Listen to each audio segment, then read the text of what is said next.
Friends, welcome to your S Pal news. और देखिए, मैं इसमें लेके आया हूँ आपके लिए। कल जो मौर्य साम्राज्य में मैं आपको बिंदुसार के बारे में सब कुछ बता चुका था। और बिंदुसार के आगे चलते हैं हम। तो बिंदुसार के जो है दो पुत्र थे, एक तो अशोक था और एक था सुसिम, जिसने जो है दूसरे साम्राज्य में उन्हें जो है जब वहाँ की जो जनता है उसने आक्रोश मचाना स्टार्ट कर दिया था। तो इस वजह से जो वहाँ के जो राजा थे वो ज़्यादा परेशान कर रहे थे। ठीक है ना। वहाँ के जो उत्तराधिकारी थे, वहाँ के जो है अधिकारी थे, वो लोग ज़्यादा परेशान कर रहे थे। ठीक है ना, वहाँ के लोगों को। तो जो है अशोक को जब भेजा गया, तो देखिए अशोक के बारे में हम पढ़ेंगे आज। वैसे कल जो है हमने पढ़ा था काफ़ी कुछ जो है बिम्बिसार के बारे में।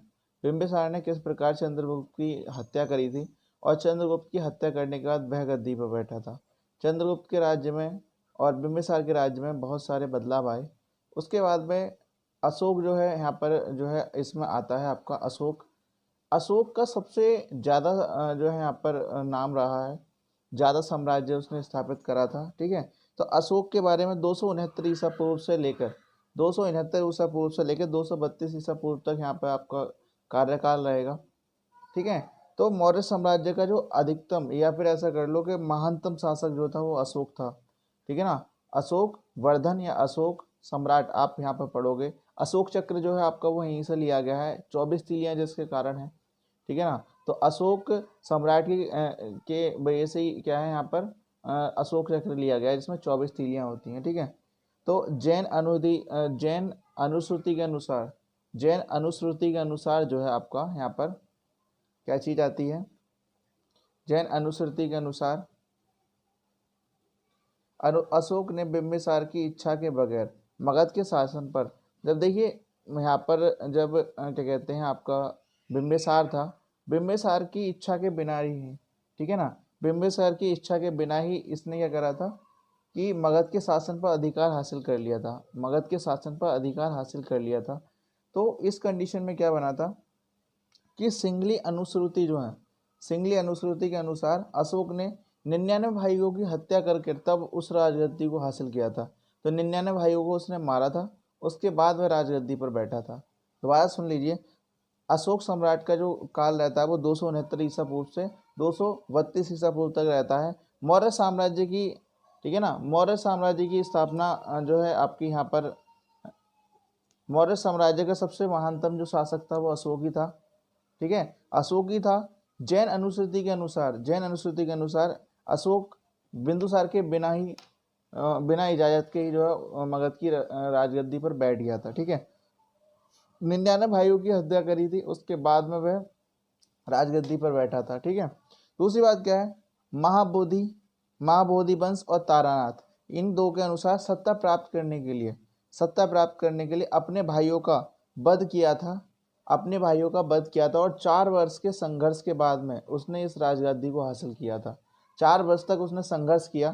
ठीक है ना। और अशोक का विवाह 269 ईसा पूर्व में राज्याभिषेक उसका हुआ। ठीक है ना। जैसा अशोक चाहता था, तो 269 ईसा पूर्व में उसका क्या हुआ था, राज्याभिषेक हुआ था।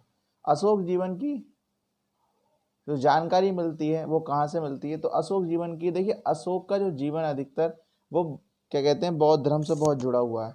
ठीक है ना, बौद्ध धर्म से बहुत ज़्यादा जुड़ा हुआ है, क्योंकि जो है आगे चल के मैं बताऊंगा इसके बारे में। दिव्यावदान जो आपका यहाँ पर दिव्यावदान है और सिंगल अनुश्रुति है, ठीक है ना, सिंहली अनुश्रुति, इसके अनुसार जो है यहाँ पर बौद्ध ग्रंथ को मानने वाला था। लेकिन उससे पहले भी क्या था, शिव का उपासक उसे माना जाता था। ये बोले बताइए, शिव का उपासक भी माना गया। अशोक का नाम अशोक मौर्य। ठीक है ना। गिरनार और अभिलेख में, गिरनार अभिलेख में आपका अशोक मौर्य करके दिखाई देगा। अशोक वर्धन जो आपका पुराणों में, अशोक वर्धन पुराणों में मिलेगा।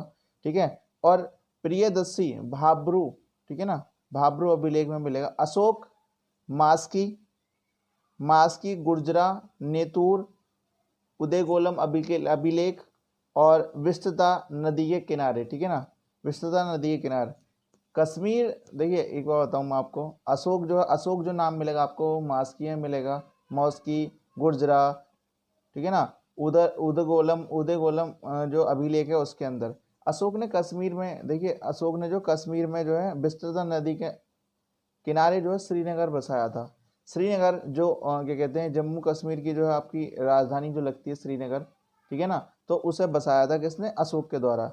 कल्हड़ की राजतरंगी के जो कल्हड़ के द्वारा राजतरंगी पुस्तक जो लिखी गई थी उसके अनुसार क्या निकलता है कि अशोक जो है शिव का उपासक था, मतलब शिव की उपासना करने वाला था, ठीक है ना।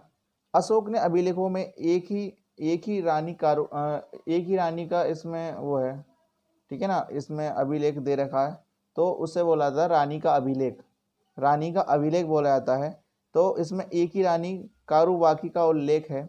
कलिंग युद्ध के समय जब कलिंग का युद्ध हुआ था, कलिंग युद्ध के समय राज्याभिषेक के 8 वर्ष बाद 261 ईसा पूर्व में, 8 वर्ष के बाद में 261 ईसा पूर्व में, ठीक है ना, ईसा पूर्व में कलिंग पर आक्रमण किया और 1 लाख लोग मारे गए, 1 लाख लोग मारे गए और 1,50,000 लोग जो है वहां पर बंदी बनाए गए। उसके बाद ही जो है उसने क्या करा, बौद्ध जो है बौद्ध धर्म अपनाया था, क्योंकि उसने सोचा इतना खून खराबा करना सही नहीं है और मेरे लिए सही नहीं होगा, ठीक है। इसलिए उसने क्या करा, बौद्ध धर्म को अपना लिया और बौद्ध धर्म के ही जो है पद चिन्हों पर चलने लगा, ठीक है। उसने अलग भी कुछ किया बौद्ध धर्म के लिए, जब जहाँ पर क्या कहते हैं गौतम बुद्ध का जन्म हुआ था, ठीक है ना, लुम्बिनी में, उस गांव में गया, उस गांव का जो जितना भी कर्जा था या जितना कर था, ठीक है ना, जितना कर था वो सब माफ कर दिया और 1/8 भाग वहां से लेने लगा, बस 1/8 भाग वहां से लेने लगा था, ठीक है। तो कलिंग के हाथी गुफा अभिलेख, मतलब हाथियों का उल्लेख है उसमें, ये हाथियों के लिए प्रसिद्ध था अभिलेख ये, ठीक है। यहाँ से प्रकट होता है कि उस समय जो कलिंग का जो राजा था कोई नंद नंद क्या कहते हैं नंदराज करके था, ठीक है ना, नंदराज था। और ये 13वें शिलालेख से पता चलता है कलिंग पर विजय हुई। जब अशोक ने कलिंग का युद्ध किया तो अशोक की विजय हुई इसमें, ठीक है। और 2 केंद्र यहाँ पर बनाए उसने, 2 केंद्र कौन कौन से बनाए थे, पहला उत्तरी केंद्र, राजधानी जो थी वो तोसली करके थी, ठीक है ना। दूसरा क्या है, दक्षिणी केंद्र बनाया, दक्षिणी केंद्र में क्या है, राजधानी जौगढ़ बनी, राजधानी कौन सी बनी, जौगढ़, ठीक है। नेपाल में ललित नगर इसने बसाया था, ललित नगर नेपाल में, ठीक है। अशोक चक्र में जो 24 तीलियां होती हैं वो इसकी वजह से होती हैं, ठीक है ना, इसने 24 तीलियां अशोक की कारण से, ठीक है। उत्तर पश्चिमी सीमा में प्रांत जो था अफगानिस्तान, दक्षिण में कर्नाटक, ठीक है, पश्चिम में काठियावाड़ी, पूरब में बंगाली खाड़ी, ठीक है। असम में अशोककालीन साक्ष्य ना मिले, ठीक है ना। असम जो है कोई मौर्य साम्राज्य से संबंधित नहीं रहा था, क्योंकि असम के अंदर कोई भी, ठीक है ना, कोई भी अशोककालीन के साक्ष्य नहीं मिले थे। बौद्ध धर्म में जब उसने अपनाया तो दिव्यावदान अशोक के दीक्षित करने का श्रेय इसमें मिला, ठीक है ना, दिव्यावदान जो अभिलेख है उसके अंदर मिला है, ठीक है। दूसरी बात, जो आपका बौद्ध साहित्य है भिक्षुगतिक, बौद्ध साहित्य भिक्षुगतिक है। 10वें वर्ष सर्वप्रथम, जब 10वां वर्ष जब राज्याभिषेक के 10वें साल के बाद में या 10वें वर्ष में क्या करा, जो अशोक वर्धन था या फिर अशोक सम्राट था वो कहाँ पर गया आपका, लुम्बिनी गया, ठीक है, या फिर बोध गया की यात्रा की उसने।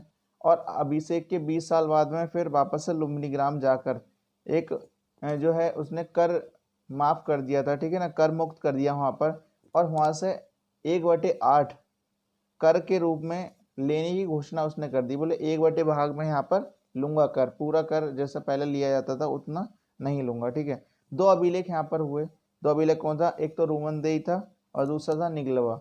रोमनदेही का मतलब मौर्यकालीन अर्थव्यवस्था, करों के ऊपर जो व्यवस्था बनाई गई, कर नीति जो बनाई गई थी उसके अनुसार। बौद्ध होने का प्रमाण क्या था, भाभू बैराट राजस्थान आपका स्थान पड़ता है यहाँ पर।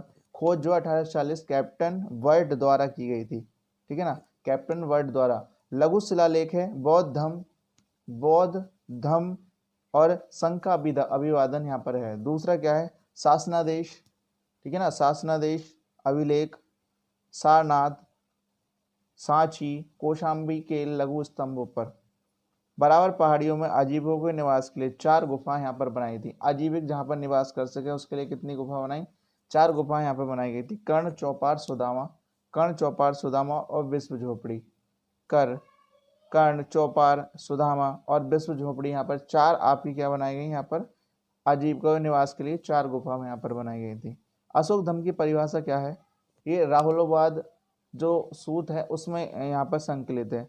डॉक्टर स्मिथ के अनुसार अशोक की यात्रा का क्रम पूछ लिया जाता है कभी कभी पेपर में, बताइए अशोक की यात्रा क्रम क्या है? तो देखिए यहाँ पे पहला आपका आएगा लुम्बिनी, कपिलवस्तु, सारनाथ, श्रावस्ती, बोध गया और आपका कुशीनगर। ठीक है ना, इसकी शॉर्ट ट्रिक मैंने बनाई है, लू कपि सार श्रा, लू कपि श्रा और कुशी। ठीक है ना, ये शॉर्ट ट्रिक आपकी, ताकि आप लोग याद रखें। तो पहला कौन सा है? लुम्बिनी, कपि का मतलब कपिलवस्तु, सार का मतलब सारनाथ, श्रा का मतलब श्रावस्ती और बोध का मतलब बोध गया। लास्ट बचा अपना कुशीनगर। राजर्षि के 14 वर्ष बाद कनक मुनि बौद्ध स्तूप की लंबाई को उसने 2 गुना कराया था। ठीक है ना, कनक मुनि जो बौद्ध स्तंभ उसकी लंबाई को कितना करा दिया था? 2 गुना करा दिया था। निगाली सागर अभिलेख बुद्ध कनक मुनि। ठीक है, जो निगाली सागर अभिलेख हैं वो किस में है? आपके बुद्ध कनक मुनि में। कौशाम्बी तथा प्रियग स्तंभों में अशोक की रानी कारुबाकी द्वारा दान रानी का अभिलेख यहाँ पर है। ठीक है, धर्म श्रावण क्या है? धर्म श्रावण क्या है? तो जब सातवें स्तंभ लेख में अशोक द्वारा जनता को कोई धर्म का संदेश दिया करता था, उसे धर्म श्रावण कहते थे। 1750 में टिफे थैलर करके आपको याद रखना है, ने सबसे पहले अशोक के स्तंभ का पता लगाया। लेकिन अशोक के स्तंभ का पता तो लगा लिया इन्होंने, लेकिन यहाँ पे जो आपके जेम्स प्रिसेम थे उनके द्वारा इनके अभिलेखों को जो पढ़ा गया 1837 ईस्वी में, और पता कितने में लगाया था? 1750 में। किसके द्वारा? टिफिन थेलर के द्वारा यहाँ पर पता लगाया गया। जिन स्तंभों पर अशोक की राष्ट्रीय घोषणा है उन्हें बोलते हैं लघु स्तंभ लेख बोला जाता है। यहाँ पर गुहा लेख कौन सा होता है? धार्मिक सहिष्णुता का परिचालक है। मौर्य साम्राज्य का पतन कैसे हुआ? मौर्य साम्राज्य का पतन किस प्रकार हुआ? अशोक के बाद कुणाल शासक यहाँ पर बना। देखिए यहाँ पर जो जितने भी इसके अधिकारी थे, राज्य अधिकारी थे जो है अशोक के, वो सब बहुत कमजोर थे। ठीक है ना, तो इसलिए बहुत कमजोर यहाँ पर राज्य चला उसका कुछ समय तक। लेकिन बाद में क्या बना? कुणाल बना। और धर्म विवर्तन इसे बोला गया जब कुणाल यहाँ पर बना। और दिव्यावधान अभिलेख में ये है। ठीक है ना, राज तरंगली के अनुसार जो है कश्मीर का जो उस समय शासक था वो कौन था? जालौक वहाँ पर शासक था। Okay, thank you. वीडियो को लाइक करें, शेयर करें।